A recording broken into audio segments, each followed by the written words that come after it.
Welcome to the debate. Today we're tackling really a policy earthquake that just hit the U.S. labor market. It's this proclamation imposing a massive, really unprecedented $100,000 annual fee on certain H-1B visa applications.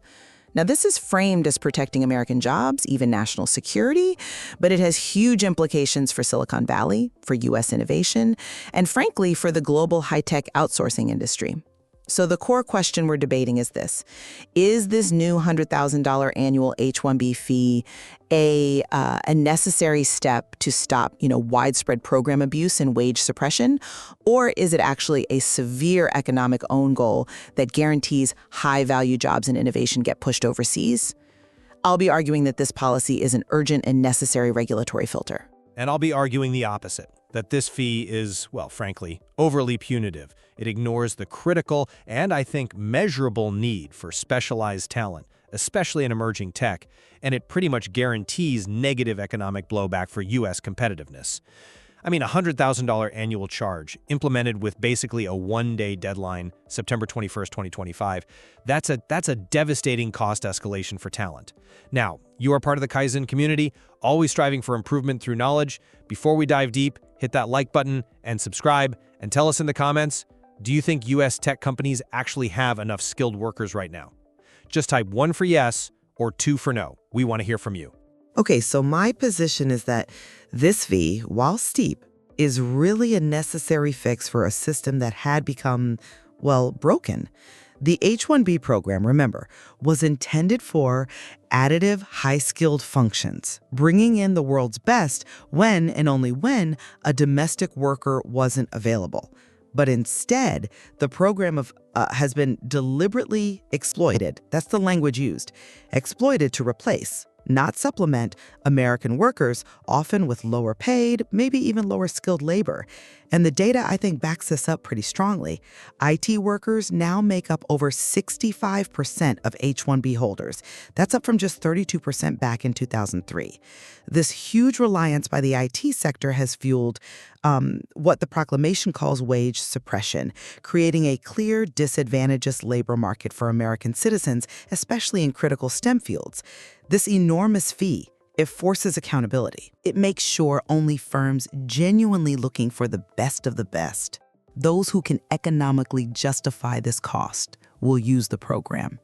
It effectively kills the business model based on, flooding the zone with lower-cost foreign labor.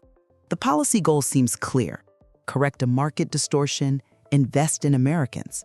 Train Americans, stop bringing in people to take our jobs, as the proclamation puts it. I'm sorry, but I struggle to see how the answer to yes, some fraud and abuse, is a blanket prohibitive fee that acts like an economic wrecking ball. This $100,000 annual fee, it's economic self-sabotage. The immediate consequence, and we're already hearing this from industry analysts, is just devastating margin pressure. Pressure on every company that uses specialized foreign talent. Companies can't just absorb $100,000 per employee per year. While maybe some try to pass it on to clients, the far more likely outcome, the one that's really damaging, is the immediate offshoring of those jobs entirely. We were already seeing outsourcing firms looking at expanding global delivery centers, Mexico, Canada, Poland, partly due to geopolitical risk. This $100,000 penalty just turbocharges that move. High-value R&D roles, gone. Leaders like Elon Musk have been very clear. The U.S. does not produce enough homegrown talent for key tech jobs, particularly fields like AI. And, history suggests restrictions hurt us. Economic research showed that U.S.-born jobs in computer fields would have grown, at least 55% faster between 2005 and 2010 if H-1B entries hadn't been restricted back then. This $100,000 barrier isn't fixing the system. It's cutting off access to the specialized foreign talent that often seeds innovation teams that ultimately create more American jobs down the road. Okay, I understand the concern about offshoring, I do. But let me offer a different perspective, one rooted in regulatory integrity and addressing the specific abuse. This policy targets the structural weakness that allowed for what's called wage arbitrage. Now, for our listeners in the Kaizen community, wage arbitrage is essentially when employers exploit loopholes, particularly the poorly structured prevailing wage levels, or PWLs, to pay highly skilled migrant workers significantly less than the local market rate. This fee makes that cheap staffing model unprofitable. Full stop. Furthermore, it's a direct response to the massive reliance on third-party worksites. The data shows 71% of IT industry H-1B petitions involve these placements, compared to just 36% across all industries. And a third-party worksite, just to be clear, is where the visa sponsor basically farms the employee out to work for a different external client. That model is inherently more vulnerable to fraud because a sponsoring employer loses direct oversight. That's why the proclamation specifically noted that H-1B reliant outsourcing firms have actually been investigated by law enforcement for fraud and other illicit activities. That's a fair point about the mechanism of abuse, specifically the third-party issue. But I'd frame the cost of fixing it very differently. Sure, eliminating wage arbitrage is a valid goal, but setting the barrier at $100,000 a year? That's effectively an economic ban for most positions, even the legitimate, highly specialized ones. If the goal was just to stop low-wage use, you could have, set a fee based on the gap between the offered salary and the required level 4 wage, maybe. Something targeted. Instead, the administration dropped this massive universal fine. It feels like we're trading maybe some perceived wage protection for the permanent loss of the entire job function within the US. If the cost of employing someone here jumps by $100,000 overnight, the business logic just screams, move the work to a global delivery center where that fee doesn't exist. NASSCOM, India's tree body, immediately voiced grave concern, and they pointed out that the sudden one-day deadline feels more like political theater than, thoughtful, phased-in policy aimed at real reform. What do you think, listeners? Does this sound like a targeted strike on fraud, or maybe a desperate attempt to look tough? Pause right now and share your initial thoughts in the comments. Just type targeted or too much. Let us know. Well, I have to disagree on the economic impact assessment there. That reasoning, I think, rests on a questionable premise about the necessity of paying below the top tier for genuinely specialized roles. The whole point of the H-1B is a specialty occupation. It requires highly specialized knowledge that should command a high market value. If a company claims they need truly elite talent, but then says they can't justify paying an extra $100,000 fee on top of a competitive salary, well, then you have to question how essential that visa application really is. This policy forces better compliance monitoring by simply filtering out firms whose entire business model depends on avoiding market rate compensation. This huge financial hurdle acts as a maybe blunt but efficient regulatory mechanism. It weeds out firms relying on those fraud-prone, low-margin business models like the third-party placements we discussed. But I come at it from the perspective of who this actually hurts most. While yes, fraud needs tackling, this incredibly broad stroke punishes American companies disproportionately, especially, I think, the small startups and mid-sized R&D firms, the ones genuinely needing hyper-specialized skills they just can't find domestically. We know the U.S. faces shortages in key STEM areas, and this brings us right to the talent availability question. Your position seems to assume there's a ready pool of qualified U.S. workers just waiting, but often the H-1B program is the only practical path for high-skilled foreign nationals, including, very importantly, international students graduating from our own top universities, to get long-term employment here. By prioritizing compensation so aggressively, this fee really disadvantages younger, brilliant graduates. They might lack the, 10 years of experience needed to command those top-tier level 3 or 4 prevailing wages immediately. So what happens? It accelerates a brain drain. These promising scientists and engineers just go elsewhere. Canada, the UK, other places that welcome them. But that argument, I feel, overlooks the program's original intent. The market value for a true specialty occupation skill should reflect high expertise. Let's look at the numbers again. The median salary for all H-1B beneficiaries with a master's degree in fiscal year 2023 was already $118,000. So for firms genuinely seeking elite talent, adding that $100,000 visa fee, while significant, should be a justifiable business expense in that context. And consider this. Recent data shows even entry-level professional salaries in computer jobs average $128,000 for female H-1B beneficiaries. The fee forces the kind of investment needed to maintain high labor standards. If the talent is truly elite, the cost of acquiring it should be high. That prevents the system from being misused as just a tool for cheap, high-volume staffing. Okay, maybe we can agree on the principle of raising standards in theory, but the immediate, chaotic imposition of this fee shows how poorly thought out it is in practice. Companies are facing massive legal uncertainty right now.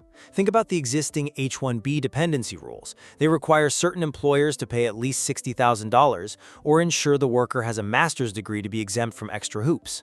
That $60,000 figure, it was set in 1998. If you adjust that for inflation, it should be well over $115,000 today. The fact that regulators haven't updated their own salary floor in over 2 decades shows, frankly, a failure to keep pace with economic reality.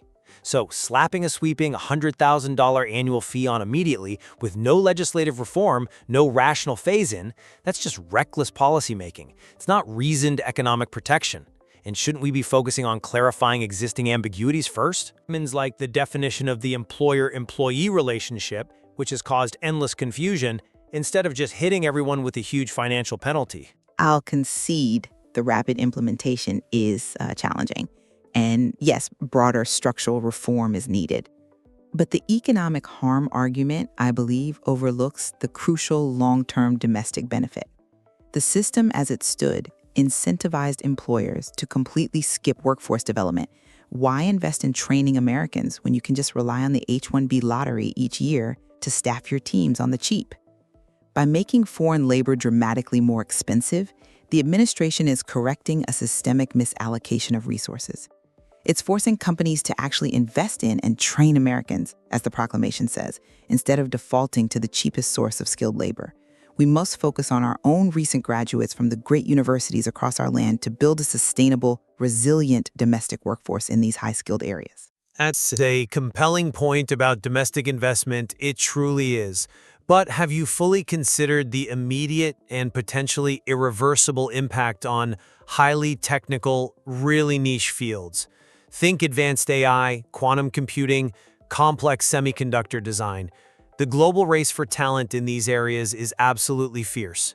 By effectively shutting down the primary way we attract the world's brightest minds, the H-1B visa, we're not just encouraging domestic training, which takes time. We are fundamentally slowing down U.S. innovation right now and ceding our competitive edge in critical geopolitical races. It takes years, maybe a decade, to build up a domestic workforce in brand new fields. In the meantime, we lose ground to China, to Canada, to others who are rolling out the welcome mat for the very talent we're rejecting. Remember, the annual cap is already low, just 85,000 new visas. That itself is an artificial constraint. This $100,000 fee makes that constraint financially lethal. It guarantees a significant brain drain precisely where the U.S. needs to lead. The tension here is undeniable. Protecting our domestic employment standards versus maintaining that global competitive edge through access to specialized talent. Now, for the Kaizen community listening, we want your perspective on this trade-off. What's your experience? Have you personally witnessed a displacement of an American worker due to H-1B usage? Or perhaps seen a critical project stall because you couldn't find or bring in the necessary specialized talent? Share your story briefly, or just write, "I agree with the advocate," or "I agree with the dissenter" in the comments below. Let the Kaizen community know where you stand. Yeah, this debate really highlights that while, H-1B program abuse was a real problem needing correction, this $100,000 annual fee feels like using a sledgehammer to crack a nut. It's a devastating, heavy-handed measure.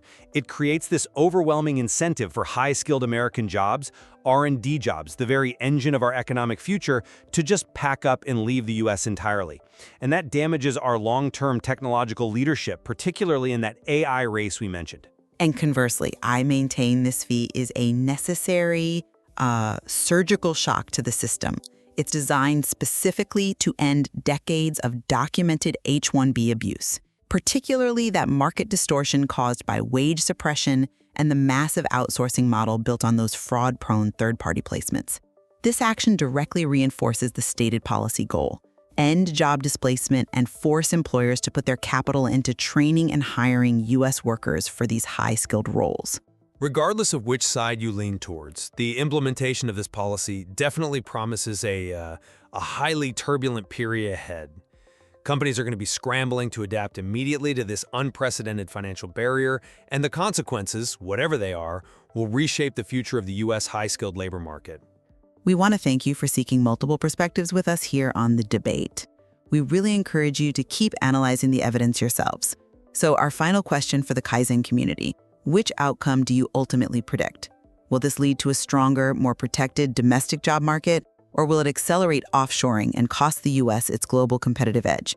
Leave your informed prediction in the comments below, subscribe to the Kaizen channel if you haven't already, and thank you for engaging with us.